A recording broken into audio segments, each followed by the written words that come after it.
Car నడిపింది నేనే.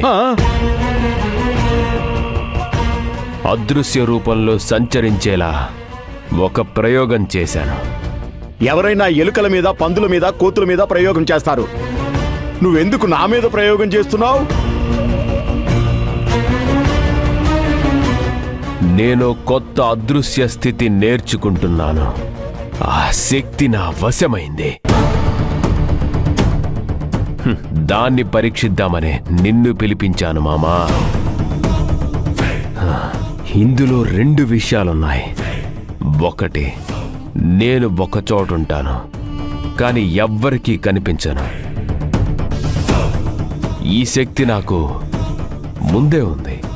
ఆ శక్తితోనే శివగామి ఇంటికి వెళ్ళి భవానీని బెదిరించి పనులన్నీ చేయించుకున్నాను.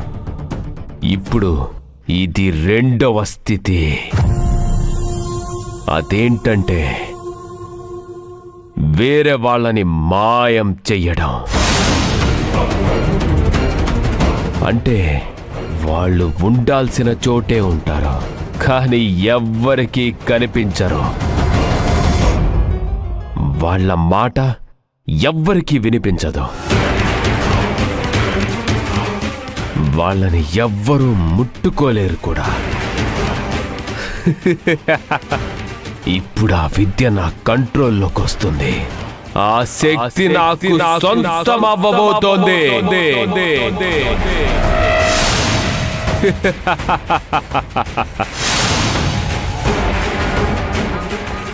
నిన్నిప్పుడిక్కడి నుంచి మాయించేనా?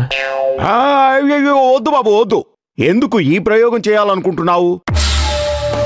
ఎందుకంటే శివగామి మీద ప్రయోగం చెయ్యాలని. ఈ సిద్ధి నేర్చుకుంటున్నాను. ఏం ప్లాన్ చేస్తున్నావురా? నువ్వు కనుకేది చేస్తే అమ్మని కనిపెట్టడమే కష్టం. ఒక సరికొత్త మంత్రం నేర్చుకున్నాను. అది 108 సార్లు నేను ఉచ్చరిస్తే శివగామి మాయమవుతుంది, అంతర్ధానమవుతుంది.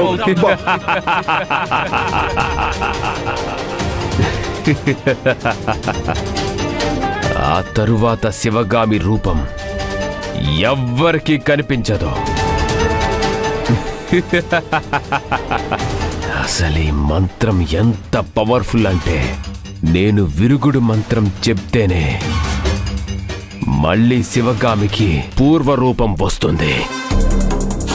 నేను శివగామిని మాయం చెయ్యాలనుకుని ప్రత్యేకంగా నేర్చుకున్న మంత్రం ఇది.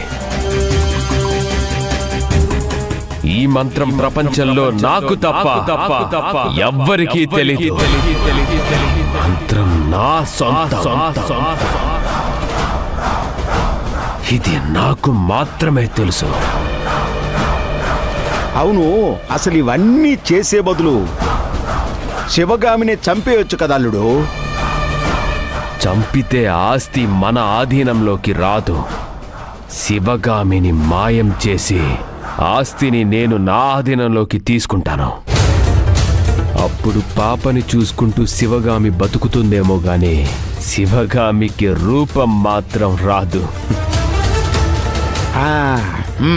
భవానీకి 18 ఏళ్ళు వచ్చాక ఆస్తి రాయించుకుని ఇద్దరిని ముగించేస్తాను.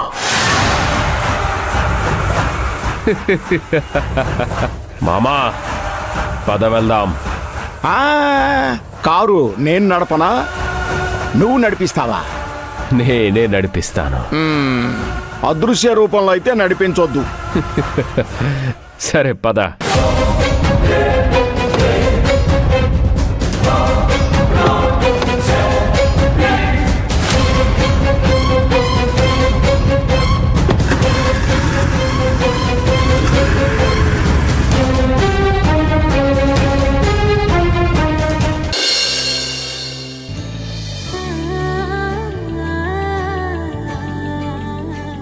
చైత్ర,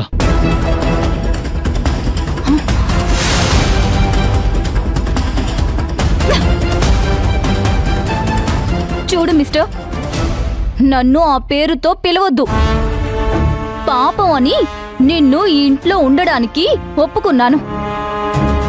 నన్నసలు ఎవ్వరూ పేరు పెట్టి పిలవరు. Call me madam.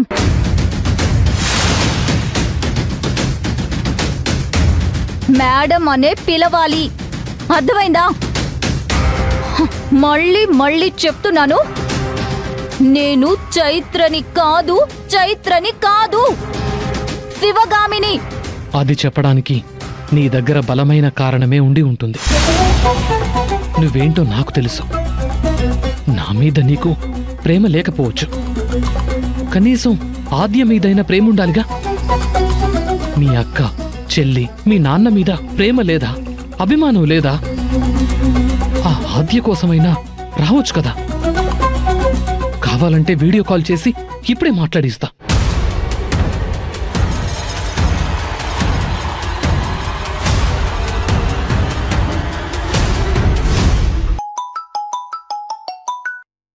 ఇదిగో తీసుకో, మాట్లాడు.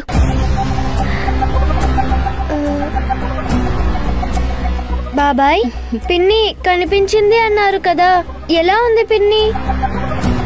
ఎప్పుడొస్తారు? నువ్వే మాట్లాడు.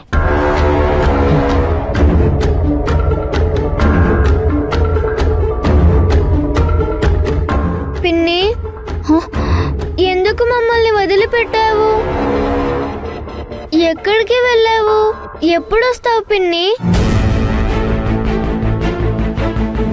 నాకు ఫీవర్ వచ్చింది తెలుసా?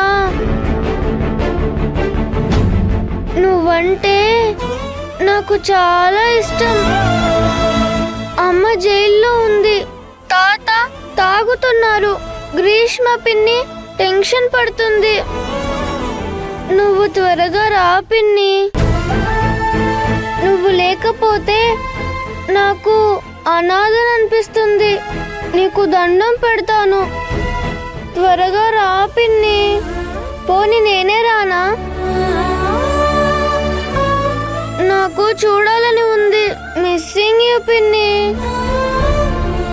అందరూ బాధపడుతున్నారు, ప్లీజ్ పిన్ని.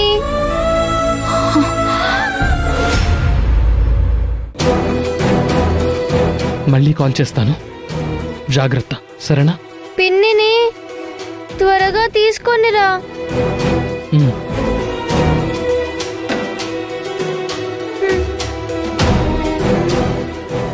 చూసావుగా, ఆ పిచ్చి దానికి నువ్వంటే ఎంత ఇష్టమో. మనం తప్ప తనకెవరున్నారు?